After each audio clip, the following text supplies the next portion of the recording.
Hi, I'm Ken Howard, and welcome to the Gay Therapy LA podcast. Today, I want to talk about gay men's dilemmas, falling in love with straight or unavailable men.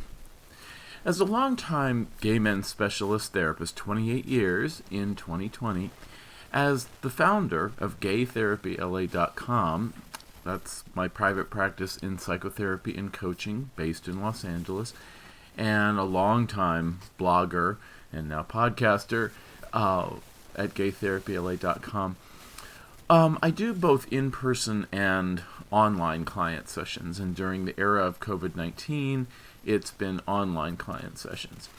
And occasionally, I'll put it out there on Facebook or other social media, what topic suggestions you have for me for a blog article or a podcast episode, and I always welcome those if you'd like to get in touch with me, Ken at gaytherapyla.com. But one that has come up frequently, more than once when I've done this, is one I haven't done yet, and that is this one. Why do gay men fall in love with straight or otherwise unavailable men? Now, that's certainly not everybody. That's a broad generalization, and that just wouldn't apply to many gay men.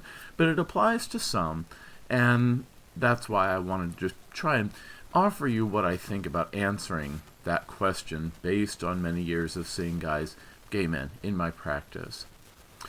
So, here's my take on it. We've probably all done it. Experienced that yearning as little gay boys or as grown gay men for a man that we can't ever have because he's, straight. Plays for the other team. Elevator doesn't go to that floor. You can't get there from here. And yet, because they are unavailable, is what creates a tension and a challenge that makes us want them even more. They would be the attainable goal, the impossible dream, the belt notch, the coup conquest. In global society, we are conditioned to prize masculinity, possibly in a toxic way. I have an article and a podcast on toxic masculinity. And we are taught that only gender-conforming men have value, really, overall, and conversely that gender non-conforming men and boys do not have value. The idea of the sissy who's bullied. Therefore, we internalize some of this toxic masculinity, and we prize masculinity for its social privileges and its protection or defense from criticism, denigration, devaluation, or even active oppression. And that can be in the form of discrimination in jobs or housing. It can be in the form of bullying in school or in the workplace. I've written before about workplace bullying by both male and female perpetrators against gay men, and even violence, hate crimes, gay bashing, and certainly murder. Many gay men have been murdered for who they are in countries across the world just for that reason of being gay. So when we experience ourselves as being less than masculine by internalizing homophobia or criticism for anything that is considered gender non-conforming behavior, we not only reject that part of ourselves, but we fantasize about masculine men as a compensation for this. The straight men in our lives can sometimes embody or represent real-life objects of this idealized, bully-free, easy masculinity, which we then infuse with hero worship, admiration, and certainly envy. However, the more we worship them, the more we can devalue our own selves, which leads to a diminished sense of self or low self-esteem, and that helps no one. For gay boys, often all of our romantic interactions with cute peers exist only in fantasy because of the still all too prevalent pressure to hide our feelings, at least until about college age, and only occasionally are gay boys out in middle school or high school these days. It happens more and more, which is great, but it's by no means universal, particularly outside of the United States. And certainly in some countries where it's heavily stigmatized and dangerous and oppressive to be openly gay. So it's no wonder that sometimes the tendency to hide our feelings of attraction to men, either fellow gay ones or straight ones, extends into our adulthood. Love for men can extend to all men, not only our fellow gay men, but also men that have the qualities we admire. Aesthetically, that can mean a handsome face, full or stylish hair, an idealized physique, a deep and resonant voice, and qualities or traits such as leadership skills or business prestige, wealth, or bravery. Men's sexual identity and behavioral fluidity, which my colleague, Dr. Joe Court, has discussed wisely in a number of books and articles, Court, K-O-R-T, and the stories we hear about, the old joke, the difference between a straight man and a gay man is about, 5 beers. That kind of stuff makes us have hope that our straight, masculine, ideal objects, and we are objectifying them, might be able to be had in bedroom conquest overall, with the right cajoling, with the right seduction, with the right opportunity. But this kind of thinking that we can have someone who really doesn't want to be with us can be seen as, not all that polite at best, and at worst it gets into non-consensual overtures. Non-consensual acts are inherently problematic, to say the least, and can be traumatizing, illegal, obnoxious, or all of the above. When we yearn for straight men to bed us, or even make unwelcome overtures to this, we are treating straight men the way straight men sometimes treat straight women, and it's about a selfish domination, not really a true admiration or respect or regard. Now, I know many gay men who have pursued straight men, and they've, succeeded in seducing them, appealing to a sexual identity fluidity that the man perhaps didn't even realize he had. One client who was especially adept at this said it was easy to appeal to a straight man simply by validating him in a way that others don't validate him.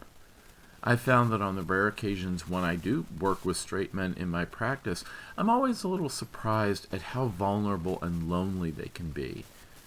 I think some straight men end up sleeping with gay men not because they're necessarily into the sex, although some might enjoy, just the act of being stimulated and satisfied. Dr. Courts has talked about that sometimes they might enjoy the sexual act rather than the man himself. But they enjoy the connection and the relative luxury of feeling heard, understood, appreciated, and wanted. The things that we might think just women feel. But here I'm not really talking about those occasions when the sex lines blur among a gay, straight, or bisexual identity or behavioral pattern. I'm exploring more what I've heard from my gay male readers about why the phenomenon of falling for straight or unavailable men has meaning. And it happens with some frequency. One of my favorite authors about erotic intelligence and quality of life for couples and troubleshooting the problems couples face is the very popular Esther Perel. She's an LMFT based in New York. She speaks like 9 languages and has worked in many countries of the world. And she has said in her books, Mating in Captivity, Unlocking Erotic Intelligence, and another one, The State of Affairs, and her podcast on couples, Where Should We Begin, that eroticism lies in the distance between people. If we're too enmeshed, if we suffocate erotic energy, that needs distance like a bridging electric spark. So maybe it is this far-off distance, this space between the gay man and the idealized straight man that makes the erotic spark so strong. With distance, the view becomes just fuzzy enough to hide all the flaws, like the aging actor who was shot with a camera in a soft focus to lend youth when he or she makes a movie. Perhaps some of our most powerful feelings are the ones that we generate in our own heads in fantasy and imagination. Because, after all, we control what's in our heads. We don't have to compromise or negotiate anything when we call all the cognitive shots. In our own heads, we're the boss. And that's where erotic feelings can be fed and become even more powerful from a safe distance from our actual object and the ever-present allure of the unattainable, the impossible dream. It's very motivating. Immanuel Kant said that in this life we need three things: something to do, someone to love, and something to hope for. I did a blog article on this on gaytherapyla.com if you want to look up Kant, K-A-N-T. The idealized fantasy lives, it lives in us through the fantasy lives that we create through our imagination. And these fantasies are abundant with all kinds of things that are attractive to us. Maybe we enjoy in our fantasies appearance privilege, or wealth, or popularity, or fame, or comfort, or luxury. And the ideal man gives us that something to hope for that can be motivating. When I was in college in Los Angeles, I worked one summer at a department store, and I had a crush on a hot coworker that I never talked to. But it was very motivating to go to work each day behind the men's fragrance counter and hope that this would be a day when Hot Joe from the betting department, how appropriate, would walk by on his way to the accounting office. I kind of wonder whatever happened to him. But we all have those crushes in the workplace or at the gym or somewhere in our hometown. And the allure of the straight or otherwise unavailable man can also be an expression of what we shrinks call the attachment style. Now, the theory goes that humans have different ways that characterize how we habitually form interpersonal relationships, from the very functional type of attachment, that's secure attachment. And that relates back to our connection with our primary caregivers in infancy, in child development, and early childhood, which, those are usually but not always mothers. Single men or two men can certainly raise a normal infant, but in psychological literature, mothers kind of get all the credit for early development. But other types of attachment styles that are discussed besides secure attachment include the avoidance style, the insecure, or the anxious attachments. And that tends to characterize, many of our most interpersonal relationships throughout the lifespan, especially with partners or spouses. So if we have the anxious attachment style, that would play into our tendency or pattern to yearn for straight or unavailable men. A part of us wants to connect, but then another part of us gets anxious at the whole idea of connecting, so we want to keep a safe distance. It's this constant tension of getting close and then pulling away, back to safety, that drives the pattern of our interpersonal behavior. And this is a product of our own ambivalence toward getting what we want. We want our needs fulfilled, but we're worried about the price or the prices that we would have to pay to get them. In other words, in another article and podcast too, I wrote about my clients' progress versus stagnation, even in therapy, where sometimes a guy will call or text or email me for an appointment or for more information about my practice, which you are welcome to do, and then they won't follow through when I get back to him. And I offer some real-time appointment options. And that's what I call the approach avoidance phenomenon. We all want something, or think we do, but then refuse to do what it takes to achieve it, such as wanting to have an idealized physique, but not wanting to put in the work at the gym or the rigorous food planning that it would take to get it. I'm kind of an amateur bodybuilder and certainly enjoy the gym in non-COVID times. And yet, at the same time, I have a constant admiration and awe of the guys who really take it seriously and really achieve a lot in the sport, because it takes so much focus and so much work. And it's very hard to do if you have a full-time job, although there are people that do it.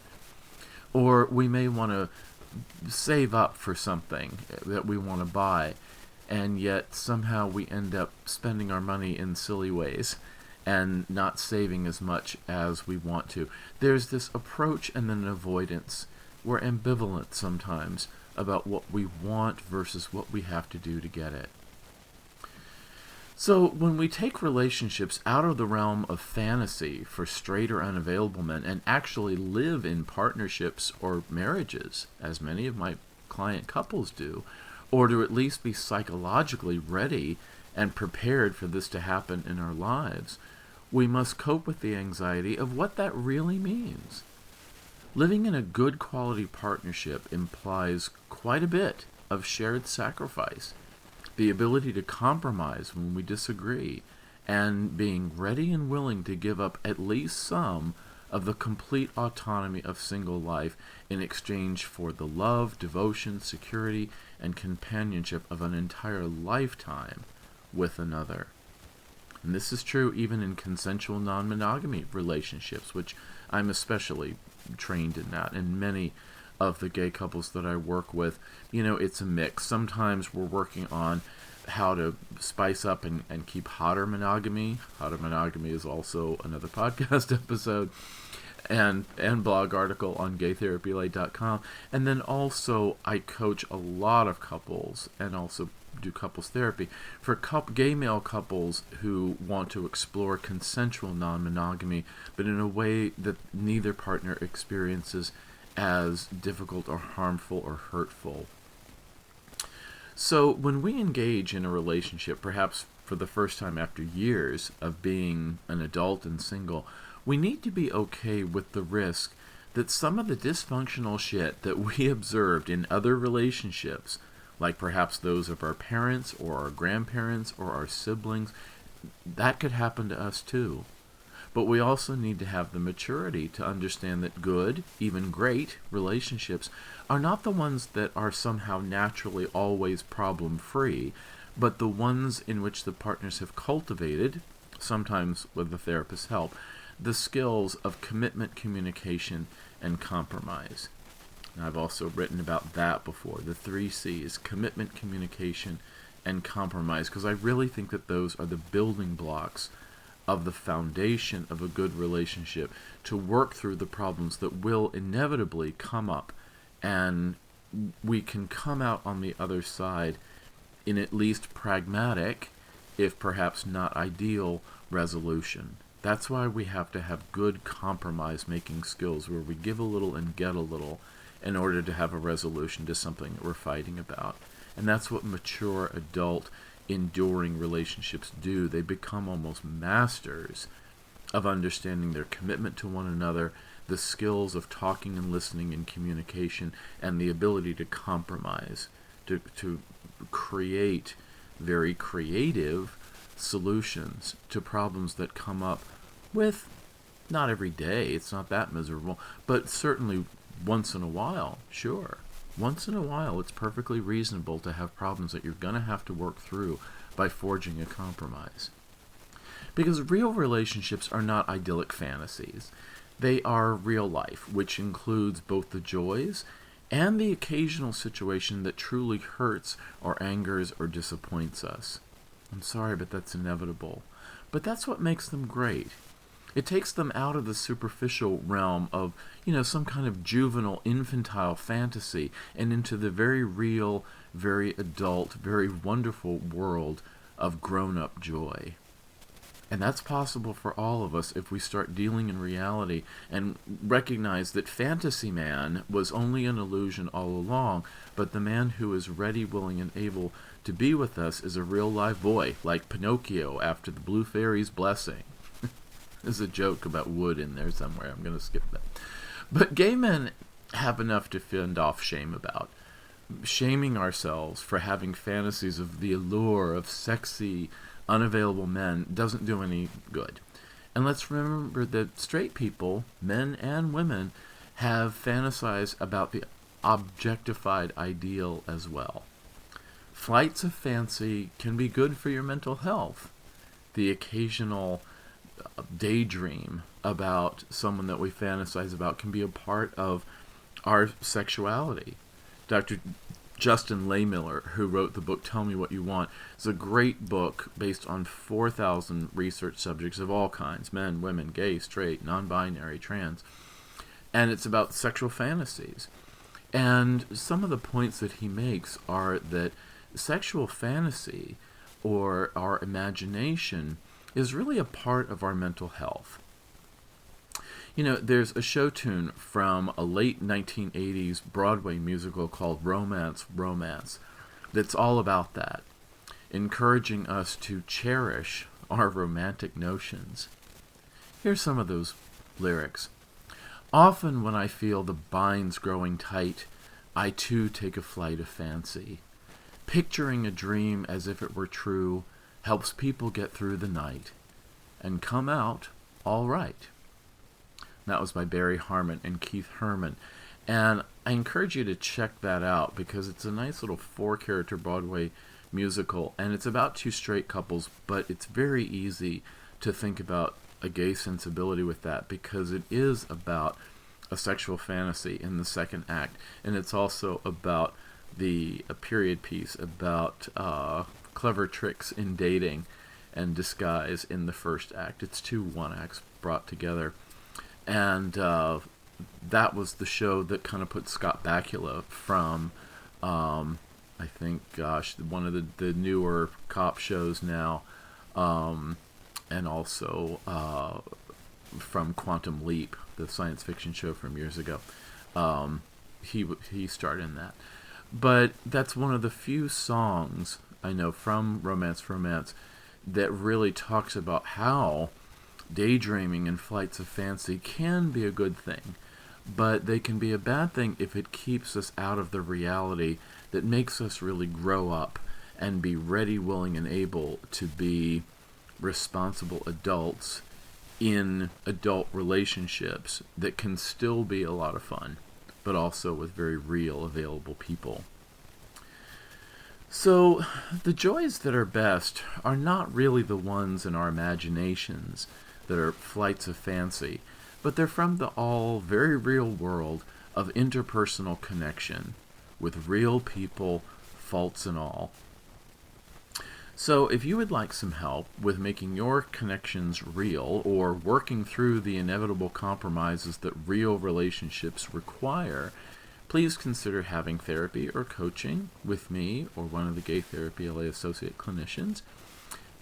Currently, as of late 2020 and planning for early 2021, that'll be through webcam platforms. If you're local to Southern California, eventually you can come to our offices. If you're somewhere else, then we would need to work remotely through a webcam.